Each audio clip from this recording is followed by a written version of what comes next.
Takjil di kawasan Jalan Mapanyuki, Kota Makassar dipastikan aman dan bebas dari bahan pengawet berbahaya.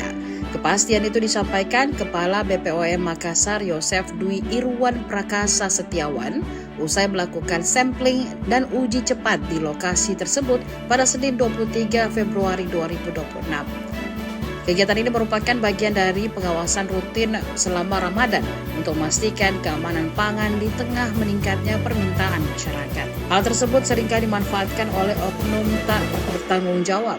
Ada sekitar 28 takjil yang dijadikan subjek dalam pengujian BPOM. Puluhan sampel yang diperiksa terdiri atas berbagai jenis makanan dan minuman yang banyak dikonsumsi masyarakat saat berbuka puasa. Sampel meliputi tahu, aneka kue, es, sirup warna merah, kemudian juga olahan daging seperti sosis, bakso, dimsum, dan lain-lain. Dari hasil uji cepat, tidak ada temuan berbahaya di dalam takjil yang dijual. Meski hasil pengujian menunjukkan seluruh sampel aman, BPOM Makassar tetap mengingatkan masyarakat agar cermat dalam memilih takjil, terutama memperhatikan kebersihan tempat dan penjual. Jadi pada sore hari ini, kami Balai Besar POM di Makassar melakukan sampling dan uji cepat terkait dengan takjil ya di daerah Mapanyuki, Kota Makassar, di mana kita melakukan sampling sebanyak 28 sampel.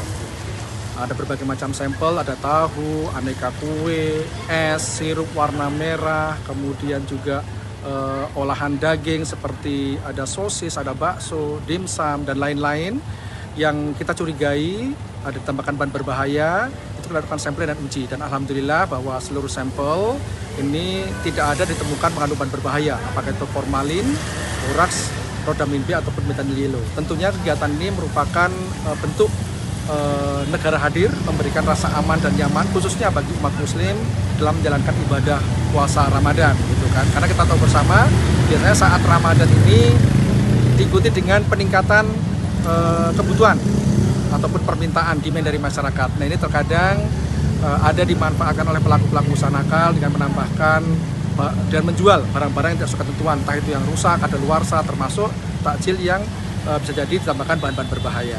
Walaupun tidak ditemukan kandungan bahan berbahaya, yang perlu menjadi catatan adalah pastikan masyarakat saat memilih takjil itu juga dipastikan tempatnya yang harus yang bersih, yang tertutup gitu kan ya, penjualnya juga kondisinya bersih, sehat, tidak berdekatan dengan tempat sampah atau selokan yang bisa jadi menjadi sumber cemaran. Karena kan pangan yang aman bukannya bebas dari bahan berbahaya, tapi juga harus bebas dari cemaran fisik ya, entah itu berupa rambut, staples, pecahan batu, kemudian juga cemaran biologi akibat sanitasi yang tidak bagus gitu kan. Misalnya kalau lingkungannya tidak bagus, itu bisa jadi sumber cemaran yang bisa berisiko pada kesehatan.